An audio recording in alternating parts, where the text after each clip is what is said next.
রেস্তোরাঁয় খেতে আসা তরুণ তরুণীর সঙ্গে দুর্ব্যবহারের শাস্তি পেতে হলো এক পুলিশ কর্মকর্তাকে। স্থানীয় একটি রেস্তোরাঁয় বসে থাকা ভাই বোনের সঙ্গে অসভ্য আচরণের অভিযোগ ওঠে বিহারের বারসই থানার স্টেশন হাউস অফিসার রামচন্দ্র মণ্ডলের বিরুদ্ধে।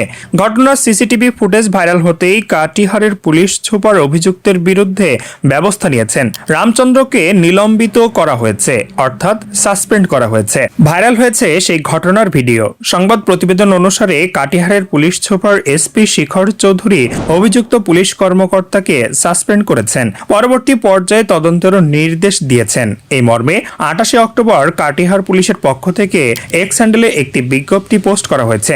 গত 24 অক্টোবর কাটিহার জেলার বারসইয়ের বিআর 11 নামের একটি রেস্তোরাঁ পরিদর্শনে গিয়েছিলেন রামচন্দ্র।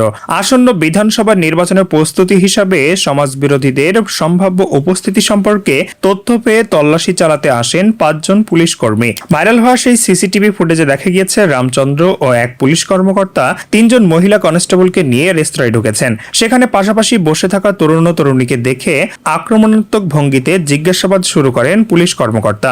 তরুণ শান্তভাবে রামচন্দ্রের প্রশ্নের জবাব দেন। তরুণ জানান, পাশে বসে থাকা তরুণী তার বোন।